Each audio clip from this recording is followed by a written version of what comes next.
News, ಇದು ನಿಮ್ಮ ಧ್ವನಿ. ನಮಸ್ಕಾರ. ಎಸ್ ನ್ಯೂಸ್ಗೆ ಸ್ವಾಗತ. ನಾನು ಎಸ್ ದೇವೇಂದ್ರಗೌಡ. ಇಂದಿನ ಮುಖ್ಯಾಂಶಗಳು. ಗಣೇಶ ಚತುರ್ಥಿ ಈದ್ ಮಿಲಾದ್ ಹಬ್ಬಕ್ಕೆ ಡಿಜೆಗೆ ಅನುಮತಿ ಇಲ್ಲ, ಪಿಐ ಸುಧೀರ್ ಬೆಂಕಿ. ತುರ್ವಿಹಾಳ್ ಪಟ್ಟಣ ಪಂಚಾಯಿತಿಗೆ ಅಧ್ಯಕ್ಷರಾಗಿ ಶಾಮೀದ್ ಸಾಬ್, ಉಪಾಧ್ಯಕ್ಷರಾಗಿ ಗಂಗಮ್ಮ ಆಯ್ಕೆ. ಎಂಎಲ್ಸಿ ಬಸನಗೌಡ ಪಾದಳ್ಳಿ ಅವರಿಂದ ಅಭಿವೃದ್ಧಿ ಕಾಮಗಾರಿಗಳ ಬಗ್ಗೆ ಡಿಸಿಸಿಒ ಜೊತೆಗೆ ಚರ್ಚೆ. ಸೆಪ್ಟೆಂಬರ್ 1ರಂದು ಜಿಲ್ಲಾ ಮಟ್ಟದ ಪ್ರತಿಭಾ ಪುರಸ್ಕಾರ ಸಮಾರಂಭ. ವರ್ಗಾವಣೆಯಾದ ಶಿಕ್ಷಕಿಯರಿಗೆ ಹೃದಯ ಸ್ಪರ್ಶಿ ಬೀಳ್ಕೊಡುಗೆ ಸಮಾರಂಭ. ವಾರ್ತೆಗಳ ವಿವರ. ಮುಂಬರುವ ಗಣೇಶ ಚತುರ್ಥಿ ಹಾಗೂ ಈದ್ ಮಿಲಾದ್ ಹಬ್ಬಗಳನ್ನು ಹಿಂದೂ ಮುಸ್ಲಿಂ ಬಾಂಧವರು ತಾಲೂಕಿನಾದ್ಯಂತ ಶಾಂತಿಯುತವಾಗಿ ಆಚರಣೆ ಮಾಡುವಂತೆ ನಗರದ ಶಹರ ಠಾಣೆಯ ಪಿಐ ಸುಧೀರ್ ಬೆಂಕಿ ಹೇಳಿದರು. ನಗರದ ಶಹರ ಪೊಲೀಸ್ ಠಾಣೆಯಲ್ಲಿ ಗಣೇಶ ಚತುರ್ಥಿ ಹಾಗೂ ಈದ್ ಮಿಲಾದ್ ಹಬ್ಬದ ನಿಮಿತ್ತ ಕರೆದ ಶಾಂತಿ ಸಭೆಯಲ್ಲಿ ಮಾತನಾಡಿದ ಅವರು, ನಾವೆಲ್ಲರೂ ಒಂದೇ ಎನ್ನುವ ಸಂದೇಶ ಸಾರುವ ಸಲುವಾಗಿ ಹಬ್ಬ ಹರಿದಿನಗಳು ಇವೆ. ಇದನ್ನು ಎಲ್ಲ ಸಮಾಜದ ಬಂಧುಗಳು ಅರ್ಥ ಮಾಡಿಕೊಂಡು ಹಿಂದೂ ಮತ್ತು ಮುಸ್ಲಿಂ ಬಾಂಧವರು ಸಹೋದರರಂತೆ ಹಬ್ಬಗಳನ್ನು ಆಚರಣೆ ಮಾಡುವ ಮೂಲಕ ಮುಂದಿನ ಪೀಳಿಗೆಗೆ ಮಾದರಿಯಾಗಬೇಕೆಂದರು. ಗೃಹ ಇಲಾಖೆ ಹಾಗೂ ಸರ್ಕಾರದ ಸುತ್ತೋಲೆ ಪ್ರಕಾರ ಗಣೇಶ ಹಬ್ಬ ಆಚರಣೆ ಮಾಡಬೇಕಾಗಿದೆ. ಯಾರೇ ನಿಯಮ ಉಲ್ಲಂಘಿಸಿದರೆ ನಾವು ಅನಿವಾರ್ಯವಾಗಿ ಅವರ ಮೇಲೆ ಸೂಕ್ತ ಮತ್ತು ಕಾನೂನಿನ ಪ್ರಕಾರ ಕ್ರಮ ಕೈಗೊಳ್ಳಬೇಕಾಗುತ್ತದೆ. ಹೀಗಾಗಿ ದಯಮಾಡಿ ಯಾರೂ ಕೂಡ ಅದಕ್ಕೆ ಅವಕಾಶ ಮಾಡಿಕೊಡದೆ ಶಾಂತಿಯಿಂದ ಗಣೇಶ ಹಬ್ಬವನ್ನು ಆಚರಣೆ ಮಾಡಬೇಕು.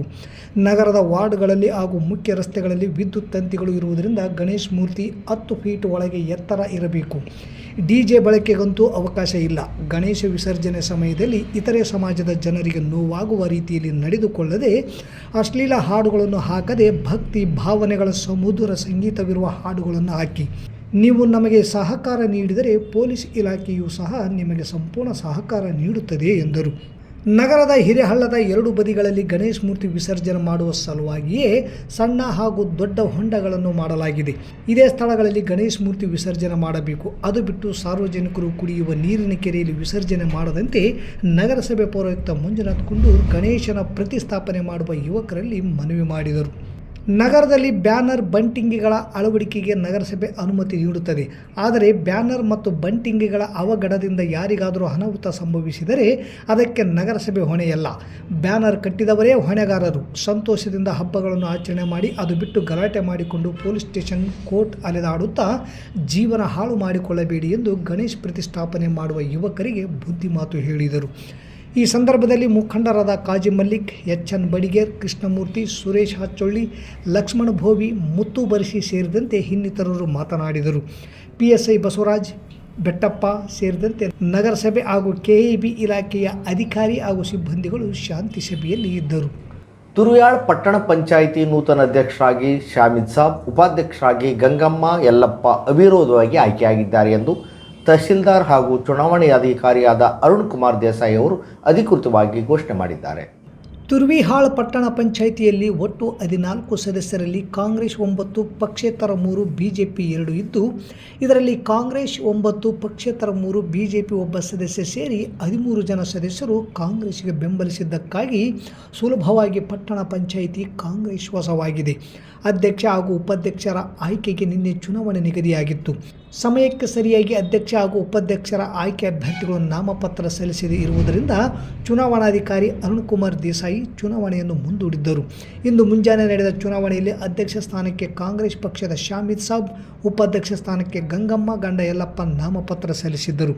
ಇವರಿಬ್ಬರೇ ನಾಮಪತ್ರ ಸಲ್ಲಿಸಿದ್ದು, ಉಳಿದವರ ಯಾರೂ ನಾಮಪತ್ರ ಸಲ್ಲಿಸದೇ ಇರುವುದರಿಂದ ಅಧ್ಯಕ್ಷರಾಗಿ ಶಾಮೀದ್ ಸಾಬ್, ಉಪಾಧ್ಯಕ್ಷರಾಗಿ ಗಂಗಮ್ಮ ಯಲ್ಲಪ್ಪ ಅವಿರೋಧವಾಗಿ ಆಯ್ಕೆಯಾಗಿದ್ದಾರೆ ಎಂದು ಚುನಾವಣಾ ಅಧಿಕಾರಿ ಅರುಣ್ ಕುಮಾರ್ ದೇಸಾಯಿ ನೂತನ ಅಧ್ಯಕ್ಷ ಹಾಗೂ ಉಪಾಧ್ಯಕ್ಷರಿಗೆ ಪ್ರಮಾಣ ಪತ್ರ ನೀಡಿ ಅಧಿಕೃತವಾಗಿ ಪ್ರಕಟಿಸಿ ಘೋಷಣೆ ಮಾಡಿದರು. ಒಟ್ಟು ಪಟ್ಟಣ ಪಂಚಾಯಿತಿಯಲ್ಲಿ 14 ಜನ ಸದಸ್ಯರಿದ್ದು, ಅದರಲ್ಲಿ 13 ಜನರು ಚುನಾವಣೆಯ ಪ್ರಕ್ರಿಯೆಯಲ್ಲಿ ಭಾಗವಹಿಸಿದ್ದರು. ಒಬ್ಬ ಸದಸ್ಯ ಮಾತ್ರ ಚುನಾವಣೆಯಲ್ಲಿ ಭಾಗವಹಿಸದೆ ಗೈರಾಗಿದ್ದರು. ಪಟ್ಟಣ ಪಂಚಾಯಿತಿ ನೂತನ ಅಧ್ಯಕ್ಷ ಹಾಗೂ ಉಪಾಧ್ಯಕ್ಷರಿಗೆ ಶಾಸಕ ಆರ್ ಬಸನಗೌಡ ತುರ್ವಿಹಾಳ್ ಹೂವಿನ ಹಾರ ಹಾಕುವ ಮೂಲಕ ಅಭಿನಂದಿಸಿದರು. ಪಕ್ಷದ ಮುಖಂಡರು, ಕಾರ್ಯಕರ್ತರು ಪಟಾಕಿ ಸಿಡಿಸಿ ಸಂಭ್ರಮಿಸಿದರು.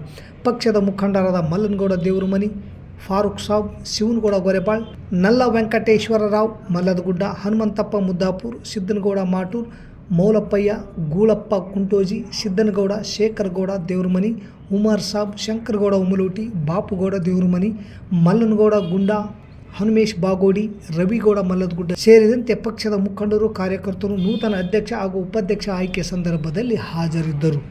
ರಾಯಚೂರಿನಲ್ಲಿ ವಿಧಾನ ಪರಿಷತ್ ಸದಸ್ಯರಾದ ಬಸನಗೌಡ ಬಾದರ್ಲಿ ಅವರು ಜಿಲ್ಲಾಧಿಕಾರಿ ಹಾಗೂ ಸಿಇಒ ಸೇರಿದಂತೆ ಇನ್ನಿತರ ಅಧಿಕಾರಿಗಳ ಜೊತೆ ಸಿಂಧನೂರು ತಾಲೂಕಿನ ವಿವಿಧ ಅಭಿವೃದ್ಧಿ ಕಾಮಗಾರಿಗಳ ಕುರಿತು ಶುಕ್ರವಾರ ವಿಸ್ತೃತ ಚರ್ಚೆ ನಡೆಸಿದರು.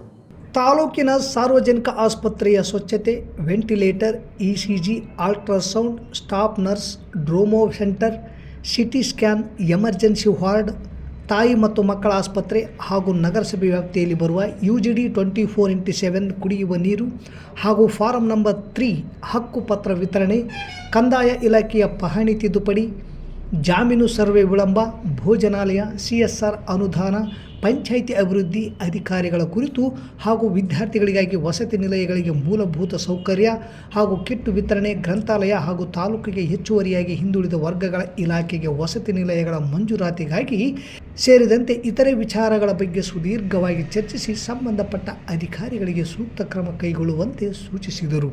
ಹೀಗೆ ತಾಲೂಕಿನಾದ್ಯಂತ ನೆನೆಗುದಿಗೆ ಬಿದ್ದಿರುವ ಅನೇಕ ಕಾಮಗಾರಿಗಳನ್ನು ಕೈಗೆತ್ತಿಕೊಳ್ಳಬೇಕಾದ ಅಭಿವೃದ್ಧಿ ಕಾಮಗಾರಿಗಳ ಬಗ್ಗೆ ಜಿಲ್ಲಾಧಿಕಾರಿಗಳು ಹಾಗೂ ಜಿಲ್ಲಾ ಪಂಚಾಯಿತಿ ಮುಖ್ಯ ಕಾರ್ಯನಿರ್ವಾಹಕ ಅಧಿಕಾರಿಗಳ ಜೊತೆಗೆ ಚರ್ಚಿಸಿ ತಾಲೂಕಿನಲ್ಲಿ ಅಭಿವೃದ್ಧಿ ಕಾಮಗಾರಿಗಳನ್ನು ಚುರುಕುಗೊಳಿಸಲು ತಿಳಿಸಿದರು.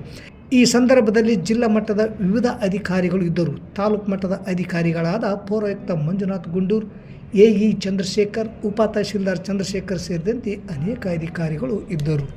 ನಗರದ ಕನಕದಾಸ ಕಲ್ಯಾಣ ಮಂಟಪದಲ್ಲಿ ಸೆಪ್ಟೆಂಬರ್ 1ರಂದು ಬೆಳಗ್ಗೆ 10:30 ಗಂಟೆಗೆ ಜಿಲ್ಲಾ ಕನಕ ನೌಕರ ಸಂಘದಿಂದ 2023-24ನೇ ಸಾಲಿನ ಜಿಲ್ಲಾ ಮಟ್ಟದ ಪ್ರತಿಭಾ ಪುರಸ್ಕಾರ ಕಾರ್ಯಕ್ರಮವನ್ನು ಹಮ್ಮಿಕೊಳ್ಳಲಾಗಿದೆ ಎಂದು ಜಿಲ್ಲಾಧ್ಯಕ್ಷ ಬಸಪ್ಪ ಹ್ಯಾಟಿ ತಿಳಿಸಿದ್ದಾರೆ. ಕಾರ್ಯಕ್ರಮದ ದಿವ್ಯ ಸಾನ್ನಿಧ್ಯವನ್ನು ಕಾಗಿನೆಲೆ ಕನಕ ಗುರುಪೀಠದ ಜಗದ್ಗುರುಗಳಾದ ಶ್ರೀ ನಿರಂಜನಾನಂದ ಪುರಿ ಮಹಾಸ್ವಾಮೀಜಿ, ಕಲಬುರಗಿ ವಿಭಾಗದ ತಿಂತಿಣಿ ಬ್ರಿಡ್ಜ್ನ ಶ್ರೀ ಸಿದ್ದರಾಮಾನಂದ ಪುರಿ ಮಹಾಸ್ವಾಮೀಜಿ ವಹಿಸುವರು. ನಂಜುಂಡಯ್ಯ ಗುರುವಿನ್, ಮಾದಯ್ಯ ಗುರುವಿನ್, ಚಿದಾನಂದಯ್ಯ ಗುರುವಿನ್ ಅವರು ಸಾನ್ನಿಧ್ಯ ವಹಿಸುವರು. ಕೊಪ್ಪಳ ಲೋಕಸಭಾ ಕ್ಷೇತ್ರದ ಸಂಸದ ರಾಜಶೇಖರ ಇಟ್ನಾಳ್, ಮಾಜಿ ಸಂಸದ ಕೆ ವಿರೂಪಾಕ್ಷಪ್ಪ ಅವರು ಕಾರ್ಯಕ್ರಮವನ್ನು ಉದ್ಘಾಟಿಸುವರು. ಮುಖ್ಯ ಅತಿಥಿಗಳಾಗಿ ಸಿಂಧನೂರು ಶಾಸಕರಾದ ಹಂಪನಗೌಡ ಬಾದರ್ಲಿ, ಮಸ್ಕಿ ಶಾಸಕರಾದ ಆರ್ ಬಸನಗೌಡ ತುರ್ವಿಹಾಳ್, ಕುಷ್ಟಗಿ ಶಾಸಕರಾದ ದೊಡ್ಡನಗೌಡ ಪಾಟೀಲ್, ಬಿಜೆಪಿ ಮುಖಂಡ ಕೆ ಕರಿಯಪ್ಪ, ವಿಧಾನ ಪರಿಷತ್ ಸದಸ್ಯರಾದ ಚಂದ್ರಶೇಖರ ಪಾಟೀಲ್, ಸಸಿಲ್ ನಮೋಸಿ, ಬಸನಗೌಡ ಬಾದರ್ಲಿ, ಮಾಜಿ ಶಾಸಕರಾದ ವೆಂಕಟರಾವ್ ನಾಡಗೌಡ, ಪ್ರತಾಪ್ಗೌಡ ಪಾಟೀಲ್, ಶರಣಪ್ಪ ಮಟ್ಟೂರ್, ಕುರುಬರ ಸಂಘದ ರಾಜ್ಯಾಧ್ಯಕ್ಷ ಎಂ ಈರಣ್ಣ, ಹಾಲುಮತ ಮಹಾಸಭಾ ರಾಜ್ಯಾಧ್ಯಕ್ಷ ರುದ್ರಣ್ಣ ಗುಳುಗುಳಿ, ಕುರುಬರ ಸಂಘದ ಜಿಲ್ಲಾಧ್ಯಕ್ಷ ಬಸವಂತಪ್ಪ, ಪಿಕಾರ್ಡ್ ಬ್ಯಾಂಕ್ ಅಧ್ಯಕ್ಷ ಎಂ ದೊಡ್ಡ ಬಸವರಾಜ್, ಸಿಂಧನೂರು ತಾಲೂಕು ಕುರುಬರ ಸಂಘದ ಅಧ್ಯಕ್ಷ ಕೆ ಭೀಮಣ್ಣ, ತಾಲೂಕು ಪತ್ರಕರ್ತರ ಸಂಘದ ಅಧ್ಯಕ್ಷ DH ಕಂಬಳಿ, ಕಾಂಗ್ರೆಸ್ ಮುಖಂಡರಾದ ನಿರ್ಪಾದಪ್ಪ ಗುಡಿಹಾಳ್, ಹನುಮೇಶ್ ಬಾಗೋಡಿ, ಕನಕ ಗುರುಪೀಠದ ತಾಲೂಕಾಧ್ಯಕ್ಷ T ಹನುಮಂತಪ್ಪ ಸೇರಿದಂತೆ ಕುರುಬ ಸಮಾಜದ ಮುಖಂಡರುಗಳು, ಅಧಿಕಾರಿಗಳು ಅತಿಥಿಗಳಾಗಿ ಭಾಗವಹಿಸುವರು. ಅಧ್ಯಕ್ಷತೆಯನ್ನು ಜಿಲ್ಲಾ ಕನಕ ನೌಕರರ ಸಂಘದ ಅಧ್ಯಕ್ಷ ಬಸಪ್ಪ ಹ್ಯಾಟಿ ವಹಿಸುವರು. ಇದೇ ಸಂದರ್ಭದಲ್ಲಿ 2023-24ನೇ ಸಾಲಿನಲ್ಲಿ SSLC ಹಾಗೂ PUC ವಾರ್ಷಿಕ ಪರೀಕ್ಷೆಯಲ್ಲಿ 85%ಕ್ಕೂ ಹೆಚ್ಚು ಅಂಕಗಳನ್ನು ಪಡೆದ ವಿದ್ಯಾರ್ಥಿಗಳಿಗೆ ಹಾಗೂ ವಿವಿಧ ಕ್ಷೇತ್ರಗಳಲ್ಲಿ ಗಣನೀಯ ಸಾಧನೆ ಮಾಡಿದ ಸಾಧಕರನ್ನು ಸನ್ಮಾನಿಸಲಾಗುವುದು. ಸಾರ್ವಜನಿಕರು ಹೆಚ್ಚಿನ ಸಂಖ್ಯೆಯಲ್ಲಿ ಭಾಗವಹಿಸಬೇಕೆಂದು ಜಿಲ್ಲಾ ಕನಕ ನೌಕರರ ಸಂಘದ ಪ್ರಧಾನ ಕಾರ್ಯದರ್ಶಿ ವೆಂಕಟೇಶ್ ಜಾಲಿಬೆಂಚಿ ಮನವಿ ಮಾಡಿಕೊಂಡಿದ್ದಾರೆ. ವಿದ್ಯಾರ್ಥಿಗಳು ಹೆತ್ತ ತಂದೆ ತಾಯಿಗಳಿಗಿಂತಲೂ ವಿದ್ಯೆ, ಬುದ್ಧಿ, ಮಾರ್ಗದರ್ಶನ ನೀಡುವ ಶಿಕ್ಷಕರನ್ನು ಬಹಳ ಪ್ರೀತಿ, ವಿಶ್ವಾಸ, ಗೌರವಗಳಿಂದ ವಿದ್ಯಾರ್ಥಿಗಳು ಕಾಣುತ್ತಾರೆ ಎನ್ನುವುದಕ್ಕೆ ಇಂದು ತಾಲೂಕಿನ ವಿರೂಪಾಪುರ ಸರ್ಕಾರಿ ಪ್ರೌಢಶಾಲೆ ಜರುಗಿದ ಬೀಳ್ಕೊಡೆ ಸಮಾರಂಭವೇ ಸಾಕ್ಷಿ. ಕಳೆದ 11 ವರ್ಷಗಳಿಂದ ತಾಲೂಕಿನ ಸರ್ಕಾರಿ ಪ್ರೌಢಶಾಲೆ ವಿರೂಪಾಪುರದಲ್ಲಿ ಕಾರ್ಯನಿರ್ವಹಿಸುತ್ತಿರುವ ಆಂಗ್ಲ ಭಾಷಾ ಶಿಕ್ಷಕಿ ಕಾವೇರಿ ಗೋಟೂರ್ ಹಾಗೂ ಹಿಂದಿ ಭಾಷಾ ಶಿಕ್ಷಕಿ ಶಾರದಮ್ಮ ಜಿ ಅವರು ವರ್ಗಾವಣೆಯಾದ ಹಿನ್ನೆಲೆಯಲ್ಲಿ ಇವರ ಕುರಿತು 25ಕ್ಕೂ ಹೆಚ್ಚು ವಿದ್ಯಾರ್ಥಿಗಳು ಅವರ ಬಗ್ಗೆ ಮಾತನಾಡುವಾಗ ಮುಖದಲ್ಲಿ ದುಃಖ ತುಂಬಿಕೊಂಡಿದ್ದು ಕಂಡುಬಂದಿತು. ಇದಕ್ಕೆಲ್ಲ ಕಾರಣ ಅವರ ಬೋಧನೆ ಹಾಗೂ ತಿಳುವಳಿಕೆ ಮತ್ತು ವೈಯಕ್ತಿಕ ಗಮನ ಹರಿಸುವಿಕೆ ಕಾರಣವಾಗಿದೆ ಎಂದು ಹೇಳಬಹುದು. ಹಲವಾರು ವಿದ್ಯಾರ್ಥಿಗಳ ಶಿಕ್ಷಕಿಯರು ಹೇಳಿದ ಕೆಲವು ಕಾರ್ಯಗಳನ್ನು ಮಾಡಲಾರದಕ್ಕೆ ಕ್ಷಮೆ ಕೇಳಿದರು ಹಾಗೂ ಮುಂದಿನ ವೃತ್ತಿ ಜೀವನ ಸುಖ ಸಂತೋಷದಿಂದ ಕೂಡಿರಲಿ ಎಂದು ಪ್ರಾರ್ಥಿಸಿದರು. ಶಿಕ್ಷಕರಾದ ನಾಗರಾಜ್, ಮೌಲಸಾಬ್, ಶಿಕ್ಷಕಿ ಸುನೀತಾ ಅರಮನಿ, ಅತಿಥಿ ಶಿಕ್ಷಕಿ ಈರಮ್ಮ, ಸ್ಕೌಟ್ಸ್ ಮತ್ತು ಗೈಡ್ ಸ್ಥಳೀಯ ಸಂಸ್ಥೆ ಕಾರ್ಯದರ್ಶಿ ಬೀರಪ್ಪ ಸಂಬೋಜಿ ಮಾತನಾಡಿದರು. ವರ್ಗಾವಣೆಗೊಂಡು ಬೀಳ್ಕೊಡುಗೆ ಸ್ವೀಕರಿಸಿದ ಇಬ್ಬರು ಶಿಕ್ಷಕಿಯರು ವಿದ್ಯಾರ್ಥಿಗಳ, ಸಿಬ್ಬಂದಿ ವರ್ಗದವರ ಹಾಗೂ SDMC ಮತ್ತು ಗ್ರಾಮದ ಜನರ ಸಹಕಾರವನ್ನು ಸ್ಮರಿಸಿ ತಮ್ಮ ಪ್ರಾರಂಭಿಕ ವೃತ್ತಿ ಜೀವನದ ಅನುಭವಗಳನ್ನು ಹಂಚಿಕೊಂಡು ವಿದ್ಯಾರ್ಥಿಗಳು ಹೆಚ್ಚಿನ ಸಾಧನೆ ಮಾಡಲಿ ಎಂದು ಶುಭ ಹಾರೈಸಿದರು. ಅಧ್ಯಕ್ಷತೆಯನ್ನು ವಹಿಸಿಕೊಂಡಿದ್ದ ಮುಖ್ಯ ಶಿಕ್ಷಕಿ ರಮಾದೇವಿ ಸಂಬೋಜಿ, ಶಾಲೆಯ ಎಲ್ಲ ಶಿಕ್ಷಕ ವೃಂದದ ಸಹಕಾರದಿಂದ ಶಾಲೆಯ ಕಾರ್ಯ ಸುಗಮವಾಗಿ ಉತ್ತಮವಾಗಿ ಸಾಗುತ್ತಿದೆ ಹಾಗೂ ವಿದ್ಯಾರ್ಥಿಗಳ ಫಲಿತಾಂಶ ಉತ್ತಮವಾಗಿದೆ ಎಂದು ಹೇಳಿ ವಿಶೇಷವಾಗಿ ಕಾವೇರಿ ಹಾಗೂ ಶಾರದಮ್ಮನವರ ಕಾರ್ಯವೈಖರಿಯನ್ನು ಶ್ಲಾಘಿಸಿದರು. ಅವಧಿ ಮೀರಿದ ಪದಾರ್ಥಗಳನ್ನು ಮಾರಾಟ ಮಾಡಿದವರ ಹಾಗೂ ಕಲಬೆರಕೆ ಆಹಾರ ವಿತರಿಸಿದವರ ಮೇಲೆ ಆಹಾರ ಸುರಕ್ಷತೆ ಮತ್ತು ಗುಣಮಟ್ಟ ಕಾಯ್ದೆ ಅನ್ವಯ ಕಾನೂನು ಕ್ರಮ ಕೈಗೊಳ್ಳಲಾಗುತ್ತದೆ ಎಂದು ಆಹಾರ ಸುರಕ್ಷತೆ ಅಧಿಕಾರಿ ಗುರುರಾಜ್ ಹೇಳಿದರು. ಅವರು ನಗರದ ಗಂಗಾವತಿ ಮಾರ್ಗದ ರಸ್ತೆಯಲ್ಲಿರುವ ಟ್ರೆಂಡ್ಸ್ ಪಕ್ಕದ ಚಾಟ್ಸ್ ಆ್ಯಂಡ್ ಗ್ರಿಲ್ಸ್ ಹೋಟೆಲ್ ಮತ್ತು ರೆಸ್ಟೋರೆಂಟ್, ಬೇಕರಿ, ಕಿರಾಣಿ ಅಂಗಡಿಗಳಲ್ಲಿ ಆಹಾರ ಸುರಕ್ಷತೆ ಮತ್ತು ಗುಣಮಟ್ಟ ಕಾಯ್ದುಕೊಳ್ಳುವ ಬಗ್ಗೆ ವಿಶೇಷ ತಪಾಸಣೆ ನಡೆಸಲು ಮತ್ತು ಆರೋಗ್ಯ ಕುಟುಂಬ ಕಲ್ಯಾಣ ಸಚಿವರ ಸೂಚನೆಯ ಮೇರೆಗೆ ಆಹಾರ ಸುರಕ್ಷತೆ ಮತ್ತು ಗುಣಮಟ್ಟ ಪ್ರಾಧಿಕಾರ ರಾಯಚೂರು ವತಿಯಿಂದ ಶುಕ್ರವಾರ ಹಮ್ಮಿಕೊಂಡಿದ್ದ ಆಹಾರ ಸುರಕ್ಷತಾ ಕಾರ್ಯಾಗಾರದಲ್ಲಿ ಮಾತನಾಡಿದರು. ಆಹಾರವನ್ನು ನಿರ್ವಹಿಸುವವರು ವೈಯಕ್ತಿಕ ಸ್ವಚ್ಛತೆಯನ್ನು ಕಾಪಾಡಿಕೊಳ್ಳಬೇಕು. ಅಡುಗೆ ಮತ್ತು ಸುತ್ತಮುತ್ತಲಿನ ಪ್ರದೇಶವನ್ನು ಸ್ವಚ್ಛವಾಗಿಟ್ಟುಕೊಳ್ಳಬೇಕು. ಆಹಾರವನ್ನು ಸ್ವಚ್ಛವಾಗಿರಿಸಲು ಶುದ್ಧ ನೀರಿನಿಂದ ಹಣ್ಣು ಮತ್ತು ತರಕಾರಿಗಳನ್ನು ತೊಳೆಯಬೇಕು.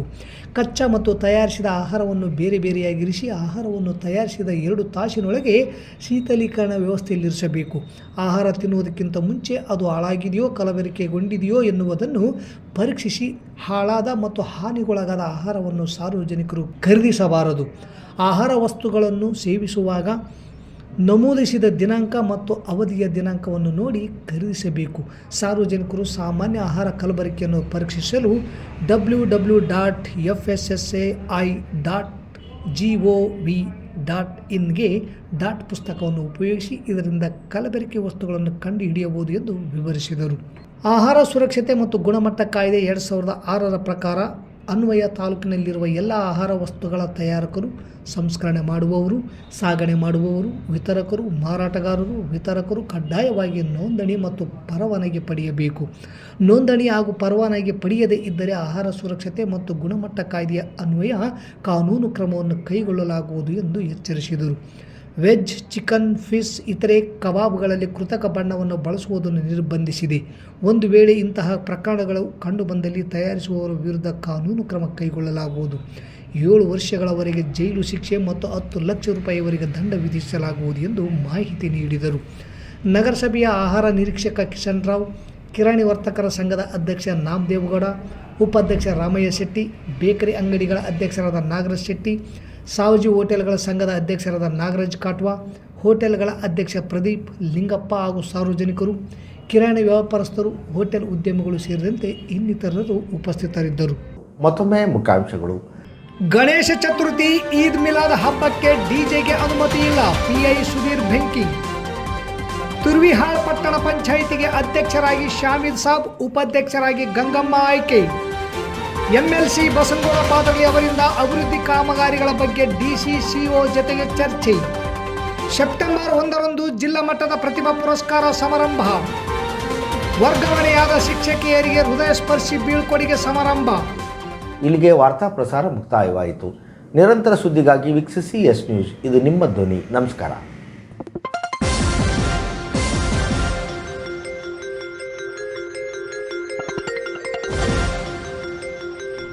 ಎಸ್ ನ್ಯೂಸ್, ಇದು ನಿಮ್ಮ ಧ್ವನಿ.